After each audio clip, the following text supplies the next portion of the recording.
अब है हमारा अगला topic that is financial decision. देखो मैनेजमेंट जो भी आपने देखा कि फाइनेंशियल मैनेजर्स क्या करते हैं, डिसीजन लेते हैं। तो उनकी इस डिसीजन को 3 डिफरेंट कैटेगरी में बांटा जाता है। एक है हमारा इन्वेस्टमेंट डिसीजन, दूसरा है फाइनेंसिंग, तीसरा है डिविडेंड। और ये वीवीआई टॉपिक है हमारे एग्जाम के लिए, तो इसे बिल्कुल ध्यान से देखिएगा। इन्वेस्टमेंट डिसीजन, देखो इन्वेस्टमेंट डिसीजन को ही कैपिटल बजटिंग डिसीजन भी बोला जाता है, जिसमें इन्वेस्टमेंट, देखो इन्वेस्टमेंट कहाँ करते हैं, फिक्स्ड एसेट्स में या फिक्स्ड कैपिटल में। तो एसेट वगैरह सब कुछ तो कैपिटल ही होता है ना। तो the decision relates to careful selection of assets in which funds will be invested by the firms. देखो जब भी कोई फर्म इन्वेस्ट करना चाहता है ना एसेट्स में, तो बहुत तरीके के एसेट्स होते हैं, बहुत डिफरेंट कंपनियां होती हैं जो हमें एसेट्स प्रोवाइड कर रही होती है। कौन सा एसेट हमें लेना सही रहेगा।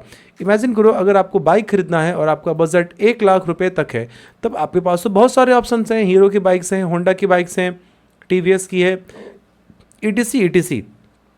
तो आप सोचते हो ना भाई मैं किस कंपनी का लूँगा, हीरो का ही क्यों लूँगा, मैं होंडा का क्यों नहीं लूँ। तो इसी तरीके से जब फाइनेंस मैनेजर्स जब इन्वेस्टमेंट डिसीजन लेते हैं, क्योंकि इन्वेस्टमेंट डिसीजन में काफ़ी ज़्यादा बिग अमाउंट इन्वॉल्व होता है और रिस्क, जब पैसा डूबे नहीं और हम इससे क्या कर सकें, मैक्सिमम रिटर्न कमा सकें, इस चीज़ की वजह से क्या होता है, डिसीजन लेना बहुत ही केयरफुली होता है, बहुत केयरफुली उन्हें डिसीजन लेना होता है।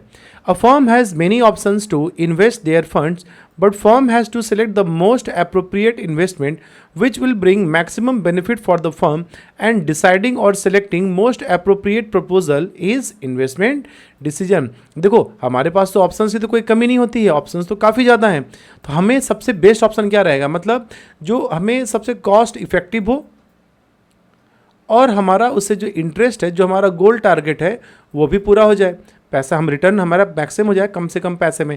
तो वैसे प्रपोजल को सिलेक्ट करना, वैसे डिसीजन को सिलेक्ट करना, वैसे एसेट को सिलेक्ट करना ही इन्वेस्टमेंट डिसीजन कहलाता है।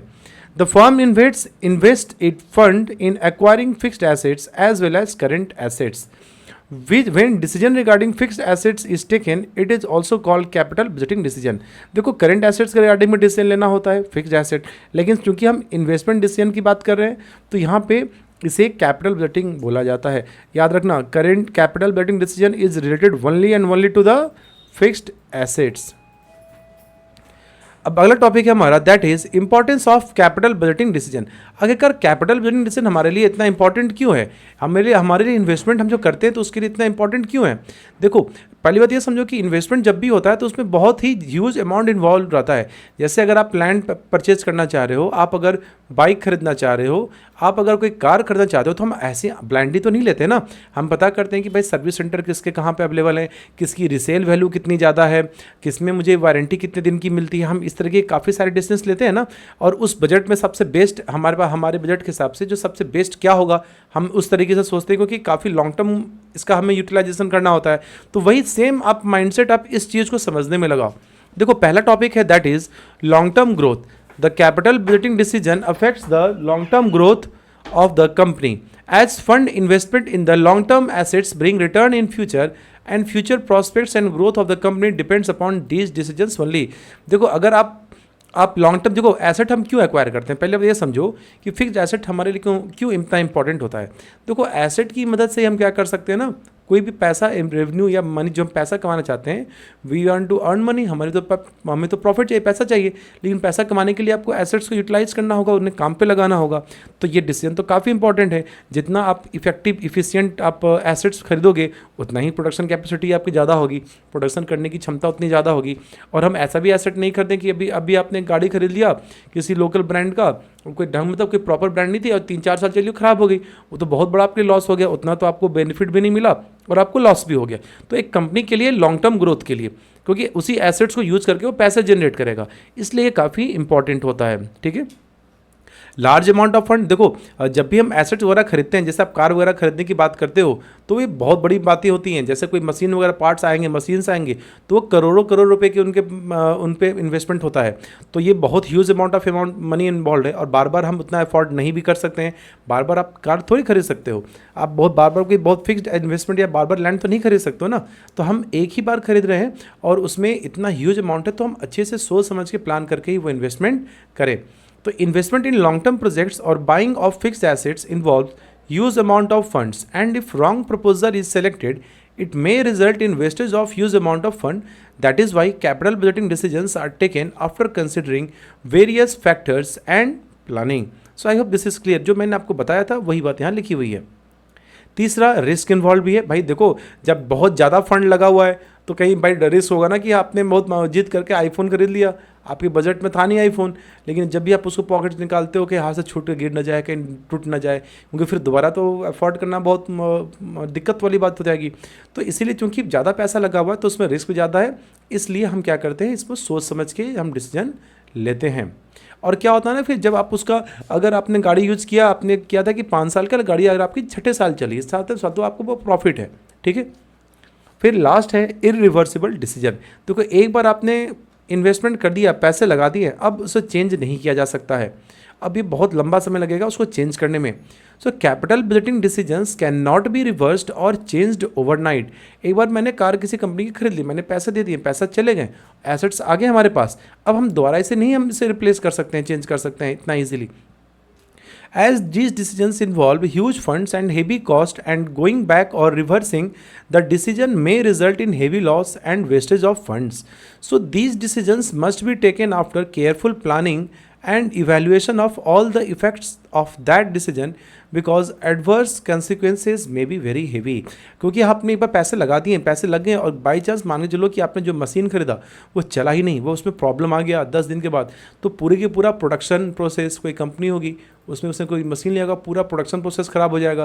प्रोडक्शन नहीं होगा तो फिर आपका सेल्स ख़राब हो जाएगा, सेल्स डाउन नहीं होगा तो आपके पास प्रॉफिट नहीं आएंगे, प्रॉफिट नहीं आएगा तो आपकी कंपनी चलना मुश्किल हो जाएगा, कंपनी में भी बंद करनी पड़ जाए. तो इसलिए बहुत ही सोच समझ कर डिसीजन लेना होता है. So I hope this is clear to you and you have understood the points. अब हमारा अगला इसमें टॉपिक कंटिन्यू है, cash flow of the project. देखो, whenever a company is investing huge fund in an investment, तो वो company जब भी कोई पैसा लगा रही है तो वो देखेगी ना कि भाई हम जब इस चीज़ को एक्वायर कर रहे हैं तो इसमें हमारा कैश का आउटफ्लो हुआ. जैसे अगर मैं सोचूं कि मैं अगर पढ़ाने के लिए मैं अगर एक कंप्यूटर खरीदूंगा तो पैसे जा रहे हैं, और मैं उस वो जो पैसा मेरा गया, वो जो बिज़नेस में मेरा पैसा गया, तो मुझे उसे रिटर्न कितना आ रहा है. मैं इन्वेस्टमेंट तभी तो करूँगा ना. अगर मैं 1 लाख रुपए लगा रहा हूँ और मुझे मंथली 10,000 की इनकम आ रही है तो मैं तो कहूँगा सही है भाई, क्योंकि आउटफ्लो हमारा कम है, इनफ्लो ज़्यादा है. तो उसी तरीके से जो प्रोजेक्ट में हम पैसा लगा रहे हैं उससे जो हमें पैसा आएगा, और उसमें जो उस प्रोजेक्ट में जैसे रेगुलर मेंटेनेंस होगा उसका, उसमें हमें फिर मान चलो कि कोई मशीन मैंने खरीदा, अब मशीन पर काम करने के लिए फिर मैं लेबर को लगाऊंगा काम पे, यस और नो. फिर मैं क्या करूँगा, उसमें ऑयल डालूंगा, पेट्रोल होगा, मेंटेनेंस होगा रेगुलर, और फिर उसको यूज़ करके मैं कितने पैसा जनरेट करूंगा. तो ये चीज़ भी तो मैटर करना चाहिए ना. तो नॉर्मली क्या होता है, हमारा कैश फ्लो में जो हमारा इनफ्लो होना चाहिए वो ग्रेटर देन होना चाहिए आउटफ्लो से, तब हम मानते हैं वो डिसीजन हमारा सही है. ठीक है. तो यही बात यहीं लिखी हुई है. Whenever a company is investing huge funds in an investment proposal, it expects some regular amount of cash flow to meet day-to-day requirement. The amount of cash flow an investment proposal will be able to generate must be assessed properly before investing in the proposal. तो अब जो पैसे आपको लगेंगे, जो outflow होगा और आपको जो इनफ्लो आएगा, तो आप उसको एनालाइज कर लो, भाई हमारा इनफ्लो ज़्यादा आ रहा है, बहुत ज़्यादा आ रहा है, तो हम उसे ही इन्वेस्टमेंट करेंगे उस एसेट में. और फिर होता है return on investment. The most important criteria to decide the investment proposal is rate of return. जैसे एक प्रोजेक्ट में मैं अगर इन्वेस्ट करने जा रहा हूँ, उसमें मुझे 10% ही प्रॉफिट आएगा, और दूसरा प्रोजेक्ट है जो हमें 15% प्रॉफिट आएगा, तब हमें ऑब्वियसली प्रोजेक्ट बी को सिलेक्ट करना चाहिए. जैसे आपको मैं सिंपल एग्जांपल देता हूँ. मान के चलो कि कोई मैं प्रिंटिंग प्रेस है, ठीक है, तो मैं अगर प्रिंटिंग मशीनरी, उसमें जो मशीन होती है, उसमें जो प्रिंटिंग मशीन होती है, अगर मैं उसको खरीदता हूँ, तो जैसे मैंने सोचा कि मैं एक प्रिंटर खरीदूँ, फिर सोचा कि अगर मैं प्रिंटिंग प्रेस खरीद लेता हूँ तो मैं इसे प्रिंट आउट तो निकाल ही सकता हूँ, मैं इसे वेडिंग कार्ड भी छाप सकता हूँ, मैं इसे बैनर्स भी छाप सकता हूँ, पोस्टर भी छाप सकता हूँ, फ्लेक्स बैनर्स भी इसमें मैं छाप सकता हूँ, यस और नो. मैं इसे कैलेंडर भी प्रिंट कर सकता हूँ. तो मैंने देखा कि यार इसमें पैसे अगर थोड़े ज़्यादा लग रहे हैं बट इससे रिटर्न कई ज़्यादा गुना आ रहा, तो मैं ऑब्वियसली क्या करूँगा, इस प्रोजेक्ट को सिलेक्ट करूँगा. तो ये होता है हमारा रिटर्न ऑन इन्वेस्टमेंट. ठीक है. So I think this is clear to you.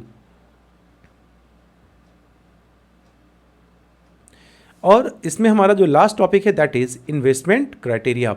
Along with the return, risk cash flow, there are various other criteria. अब जैसे क्या हो रहा है कि मैं अगर मशीन लगाने जा रहा हूँ, लेकिन उस मशीन को अगर मैं कोई प्रोजेक्ट में पैसा लगा रहा हूँ, उसको काम करने के लिए आप एग्जांपल मशीन का ही लो, वो मशीन इतनी मॉडर्न है, अल्ट्रा मॉडर्न है, तो बहुत मॉडर्न है कि उसमें बहुत ज़्यादा मुझे इलेक्ट्रिसिटी का कंजम्पशन होगा, उसमें बहुत एक्सपर्ट लोगों को काम पे लगाना पड़ेगा, यस और नो। अब उसके कंपैटिबल उसके साथ जो और भी मशीन्स होंगी वो सब मुझे अपडेट करना पड़ेगा, तो मेरे लिए तो काफ़ी कॉस्टली होगा ना, तो मैं ऐसे मशीन्स को क्यों लेकर आऊँगा, ठीक है। जैसे अगर मैंने सोचा कि मैं अगर पे कंप्यूटर में इंटेल का चिप CPU लगाऊं कि AMD का CPU लगाऊं, तो मैंने देखा कि यार इंटेल का लगाऊंगा तो मेरे पास पहले से जो मदरबोर्ड है वो मुझे चेंज करना पड़ेगा, ठीक है, तो मेरे लिए कॉस्टली पड़ेगा। मुझे पंखे, इस कंप्यूटर में मुझे फ़ैन लगाने होंगे, CPU बड़ा लेना होगा, लेकिन मेरे पास पहले से ही चीज़ें पड़ी हुई हैं, मेरे पास पहले से ही सारी चीज़ें हैं, तो फिर मैं क्यों ना AMD के लगाऊं जिसमें मुझे सारी चीज़ों को चेंज नहीं करना होगा। तो ये कहलाता है आपका इन्वेस्टमेंट क्राइटेरिया, कि हम जो इन्वेस्टमेंट करने जा रहे हैं उसके साथ कोई बहुत सारे और भी फैक्टर्स हैं, तो मैं उन सबको एनालाइज करके ही डिसीजन लेता हूँ, ठीक है। So I hope you have understood this topic.